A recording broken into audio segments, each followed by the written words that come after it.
everyone, welcome to Famous TV.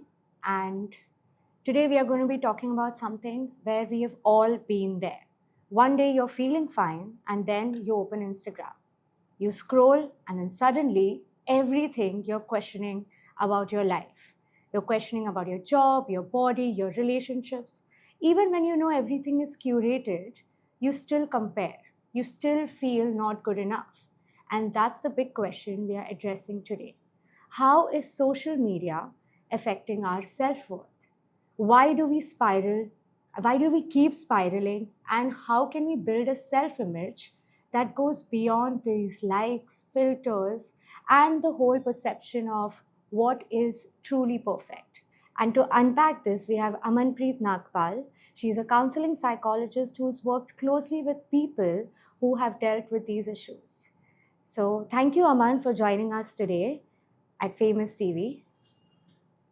Hi, Lena. Thank you. Thank you for welcoming me. And this is a topic very close to my heart. So I'm glad that I'm here. Okay, so let's just start with this. What is self? How do you define self worth in today's world? Actually, there is nothing like self-worth because you cannot put any worth to yourself, and that label itself is so heavy, and it's so confusing and manipulated in multiple ways that everyone is trying to find their worth and this is self-worth, and they're trying to do things to add things to it. But if you will start to put yourself into label, whether you're worthy or not worthy, or that label is not applicable to human beings, because we are ever exploring, we are ever changing. So it keeps on changing. How you can have such a permanent label on something that is ever changing? So that really confuses me also, and I'm myself exploring that. So we don't say self-worth, but we definitely say self-evaluation, we definitely say self-growth. So that would be my idea, that stop looking at yourself from the lens of self-worth, but how we are growing and how we are evaluating. So, despite knowing that it is such a curated form of life that we are seeing everywhere on social media, we know that it is the highlights of people's lives and not the low points. But we still end up comparing ourselves. And what does this comparison really lead to, like mentally and emotionally? Okay. So, in my experience as a psychologist, definitely comparison has never led us to something great, because we are individuals. Okay. And if you're trying to find our identity, so we are going to be different than other people. On what basis are we comparing? That's a really funny idea, that we are comparing. The only person and the only genuine comparison that we can truly have, which is authentic, is comparison with ourselves. Yeah. And that is the sure road to success. But the day we are entangled, like comparing ourselves to other people, we are definitely losing the plot. And social media, here people have lost the plot, because it started as a beautiful, interactive, and entertaining platform, and it has lost its purpose altogether, because the moment masses attached to some platform, there's immense power. And where there is power, there is manipulation. Yeah. So this is what it has gotten to. So we need to remind ourselves and probably ask ourselves again, like, what was my original purpose for me to join any social media platform? Because if my purpose is not clear, then definitely I'm at a stake of losing the direction. I would not know where am I going anymore. So you see that anybody starts something with a lot of interest and innovation and ideas, and then, like, I want to do this, I want to do this. And the moment they get into this rut of followers and likes, and, like, how many times my reels it has been watched or not watched, oh my god, why am I getting these comments? You've lost your purpose, you've lost your direction. So until the time we keep on getting entangled into that comparison, oh, last reel was में ऐसा था, इसमें ऐसा था, we will keep on losing our grounding. And see, we need to understand one basic thing as human beings, we cannot change ourselves based on what our environment keep on prompting us, because then we will never be an individual and we will even not know who we are anymore. So we need to have one surety about ourselves, and that idea of who we are, that needs to be our purpose to share it with other people, because otherwise you will be lost. So, like, like your company, you have an idea to share, that we want to touch lives of many people. There must be some core value that you are trying to, express to the world or give it to the people who are watching your channel. But the day it will become about followers, and the day it will become about likes, and the day it will become about comments, you will deviate from that value system. You will deviate. You are entering into the comparison, the conquering game, which is all manipulation, because the kind of power you felt when one of your reel was liked a lot. So we have to be very careful. One thing, that comparison cannot happen with anyone else, but with yourself. That, are my values still stronger? Am I a better person? Am I delivering better than before? And second thing, definitely, is you are the one who's bringing authenticity.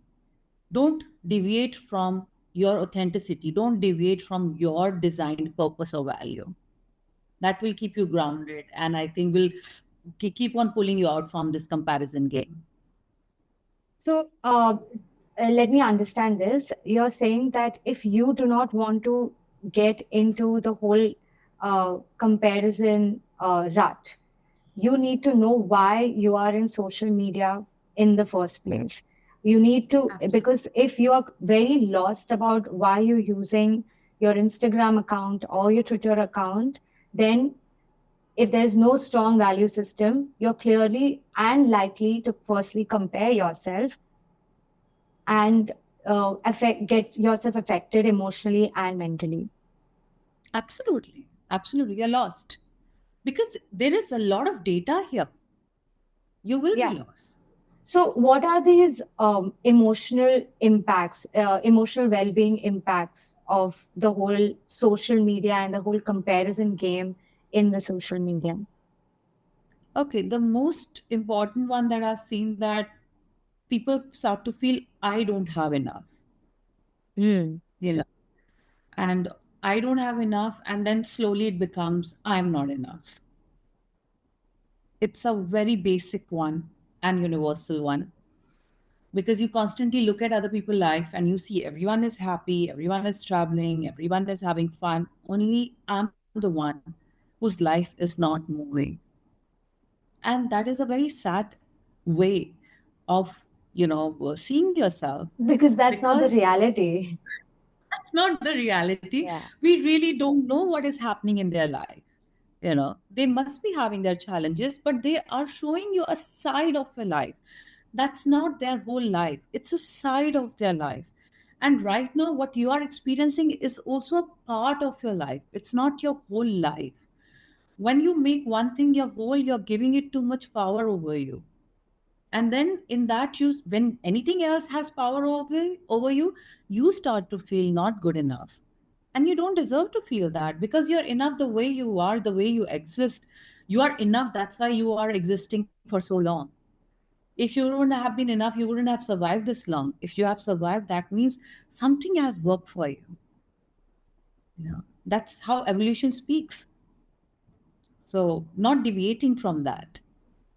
I've actually read somewhere that comparison is a thief of joy. And coming to my next question, what does prolonged comparison state of mind can do to a person? uh okay. It's really interesting. So Of course, comparison is definitely, it's gonna steal not just joy but a lot of amazing things that you must be feeling at that point of time.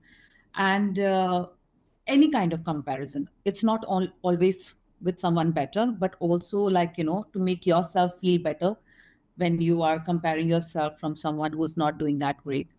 Any kind of comparison, again, it's external. And anything that is external, it will not allow you to build the connection internally with yourself. And that's why your authentic qualities or values get compromised whenever you're comparing yourself to anyone else. You know. So when you're comparing, are you the master or the slave? That's a very important thing you can ask yourself. Because if you are the master of your craft, you don't have to compare. It's when you feel like a slave, then you compare, either to make yourself feel better by comparing yourself to someone who's not doing so well, or by comparing yourself to someone higher, that, oh my God, so I'm so low, I need to get there. And it's a sure method of not reaching contentment ever in your life. And if you're not able to feel contented in life, our life becomes less fulfilling. And if we are here to experience life, what is the use of it if it is not giving us a sense of fulfillment? So, comparison takes a sense of fulfillment away. Comparison takes your joy away. Comparison robs you of a lot of values that make you you. It doesn't allow you to be you. Comparison will never allow you to be you. So, it doesn't work. It doesn't work. As far as you're asking yourself that, okay, have I done better than before? Have I been a better human being than before? It's only you versus you and nothing else. And which age group do you see this happening the most? People battling with self-worth issues. Firstly, where does it start from, and which age group, in your experience, you see it the most? I My observation is, and in my experience, what I've seen is, it starts as early as 11 year old, and and 35, 36 people still carry these kind of feelings linger. Magically, I've seen 40 is a very magical number. By that time, you get hold of your life. If you have done certain things healthy in your life for yourself, by 40 you get hold of your life and you start to feel like, you know what, not so bad. you know I'm not that all unworthy what I used to be. You start to understand yourself better, you start to accept the adversities of life better. But Hmm. when you are between 11 to 36 or some that age, your constant effort is to get Hmm. perfection. And that's another illusion our society is you know working towards. Also, Because there is sorry to interject, but also something that you said prior, when you're lost, that is where these things can come in, and this is that age where you are trying to build your identity, and probably by the age you're 40, or every person's age group is different according to their experiences and all. Maybe when you define your identity stronger, is that's when will probably not be so looped in with the whole comparison and self-worth game. absolutely. See, the idea of life is to experience life. Okay. Yeah. Today I have an identity of a worker. Tomorrow I'll have an identity of a mother. Then I have an identity of a daughter. I keep on playing multiple roles. The moment I will get fixated and towards one role, and I would want to live that role to the T, then I'm letting that role take over me. Hmm. That level of acceptance we want to have. Okay, I was this yesterday, today I'm going to be this, and tomorrow I'm going to be something else. If I have that level of acceptance towards myself, I open this venue for me where I am open to experience anything. I'm not limiting myself to experience something. And that is what true abundance is, being able to experience all and not attaching labels to anything. And how do we build a self image which is not dependent on these likes and the filters and the idea of perfectionism? How do we build that self image, especially for the younger generation? Like, what are certain things that we can work on to build a self image that is independent of the likes and the social media status? Okay, so it's you're you're asking such a beautiful question, and it's a process. It's not like one thing and then it's done, because it's a process. Self image is a process, it's not the destination. Okay, so we want to be in a position where we are giving time for ourselves. You know, we need to give that time to ourselves, to make mistakes, to find our voice, to find that encouragement within us, to find the solutions within us. We need to give ourselves that space. And right now, that space is completely occupied with entertainment. That's why we are becoming so disconnected from ourselves and from the world around.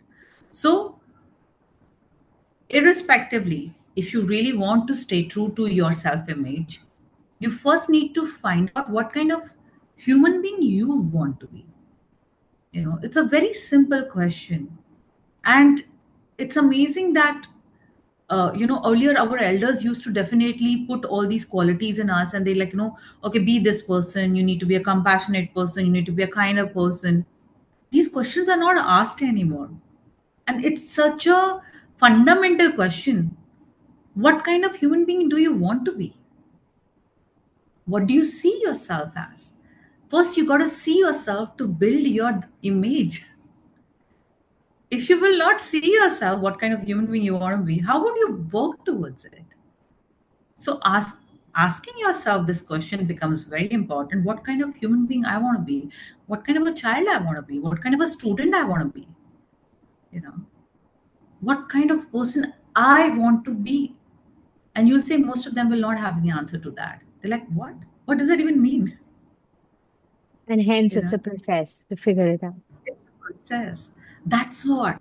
So, of course, that one thing that will connect with a lot of values, and curiosity is your best friend. you Mm. know as younger people, more younger, you are more curious here. So curiosity, like, oh, how did this happen? Why did this work? Why did this didn't work? What is working for me? What is curiosity? Asking yourself questions, asking people around you questions. Don't let the curiosity die under the weight of entertainment. Mm. Yeah. And trends. All entrance. Yeah, because Entrance. everyone, we all feel FOMO, but do Yeah. we really like to go to the concerts that everyone is going? Oh It my should align with god. your values, right? Absolutely. And to align with your values, you need to know what kind of person I want to be. So what kind of Absolutely. human being I like to be. If that is a way too heavy question, you can see, okay, what kind of people I like. Why do I like them? I always have ideals, right? Why do I like them so much? What do I like about them? Mm. So then you will know where you are. Money cannot be the answer for everything. So, coming to the whole closing question, what is one thing you want the our viewers to remember about self-worth today? Okay, if I have to close it with one thing, it would definitely be curious, and always ask this question: are you the master or you are the slave in this game? That's This true. Hmm. this is all that you need to know. Because if you are the master, then you are in charge. And if you are the slave, that means anything that you're exposing yourself to has overpowered you. Hmm. And then You're not existing in the game anymore. So, are you the master or you're the slave? And be curious. Be curious, keep evolving, have the clarity of who you are. Yeah, definitely have the clarity of who, yeah, what kind of human Yeah, being you want to be. So it's a exactly. progress, it's a journey, and it's a beautiful journey to keep on discovering yourself. What Yeah, else is our purpose here? Like, nowadays the purpose, like, passion and purpose. But if put in absolute simplified version, it's just knowing yourself better and putting that better into action. yeah. Putting that better into action. More stress on that. Yeah, Yeah. But absolutely. that's great, Yeah, Amanpreet. Like, thank you so much for these wonderful insights. And thank you so much for joining us here. And I'll be seeing you soon, um, speaking on more such topics. And I hope you would join us. sure. I had fun too. Thank you for such nice and beautiful questions that made me also think a lot of things with utmost clarity. I really enjoyed being here. Thank you so much. What we learned today is simple but powerful. Self worth isn't something you chase, it's something you grow into. Social media can easily distort that by feeding us filtered perfection and endless comparisons. But if we don't know why we are online, we lose ourselves in the scroll. Comparison isn't just the thief of joy, it's the thief of identity. The spiral often begins subtly, losing time, feeling not enough, disconnecting from reality. And the way out? Disconnect, sit with yourself, and return to what feels real. Ask yourself often, what kind of person do I want to be? And let your curiosity, not your feed, guide you there. Because the real question isn't about the algorithm, it's about power. Are you the master or are you the slave? Drop your thoughts in the comment section. What did you think of this podcast? Do you want us to do more such conversations? Do let us know in the comment section. This is Lena signing off.